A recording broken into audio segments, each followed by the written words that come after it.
आऊज़ु बिल्लाहि मिनश शैतानिर रजीम बिस्मिल्लाहिर रहमानिर रहीम अस्सलातु वस्सलामु अलैका या सय्यदुल अंबिया वल मुरसलीन अस्सलातु वस्सलामु अलैका या सय्यदी या रसूलुल्लाह सल्लल्लाहु ताला अलैहि वसल्लम।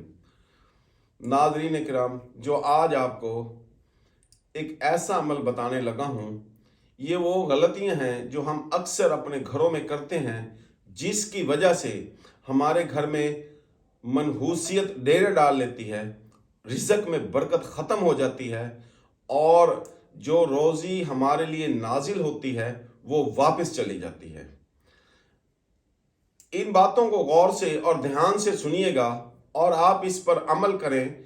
इंशाअल्लाह ताला अल्लाह ताला के फजल व करम से अगर आप इन तमाम चीज़ों का ख्याल रखेंगे जो मैं अब आपको बताने लगा हूँ, तो आपके घर में बरकतें भी होंगी, घर में लड़ाई झगड़े ख़त्म हो जाएंगे और इंशाअल्लाह ताला दौलत, रिज़्क इंतहाई कुशादगी के साथ आपको अल्लाह रब्बुल इज़्ज़त की तरफ से अता होंगी और ऐसी रोज़ी अता होगी जो कि बरकत वाली होगी इंशाअल्लाह ताला।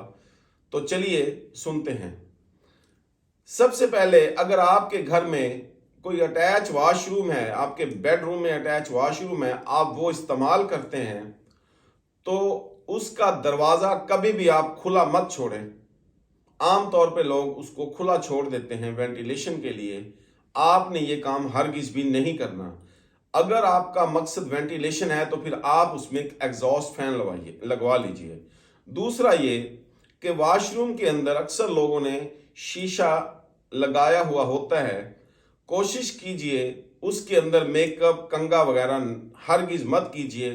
कभी कभार अगर आप ब्रश करते हैं, टूथपेस्ट वगैरह इस्तेमाल करने के टाइम पे जब ब्रश किया जाता है तो उस वक्त आप अपने दांतों को चंद सेकंड के लिए देख सकते हैं।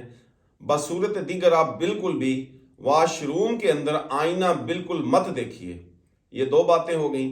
तीसरी बात, जब आप गुस्ल करना शुरू करें ऐसे किसी अटैच वॉशरूम के अंदर, आप बिल्कुल भी पाँव में चप्पल, किसी किस्म का कोई स्लीपर वो पहनकर आप गुस्ल नहीं करेंगे।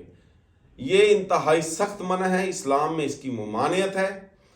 अगर आप बैठकर वुज़ू करते हैं, किसी चीज़ के ऊपर, कोई प्लास्टिक की या लकड़ी की कोई जो छोटी सी फट्टी वगैरह होती है, आप उस पर बैठते हैं तो फिर आप पाँव निकाल कर स्लीपर के ऊपर रख सकते हैं। ये तीन बातें हो गई। चौथी बात, आप अपने घर के अंदर जब दाखिल हों तो अस्सलातु वस्सलामु अलैका या सय्यदी या रसूलुल्लाह ज़रूर कहें। घर में दाखिल होते वक्त दायां पाँव रखिए।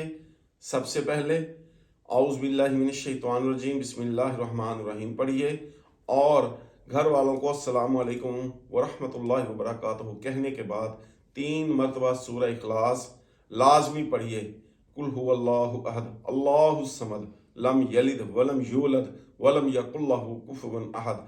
इंशाअल्लाह ताला चंद ही रोज़ के अमल से आप देखेंगे कि घर में खुशहाली, बरकत, अल्लाह ताला की रहमतें नाज़िल होना शुरू हो गई हैं। वमा अलैना इल्लल बलाग।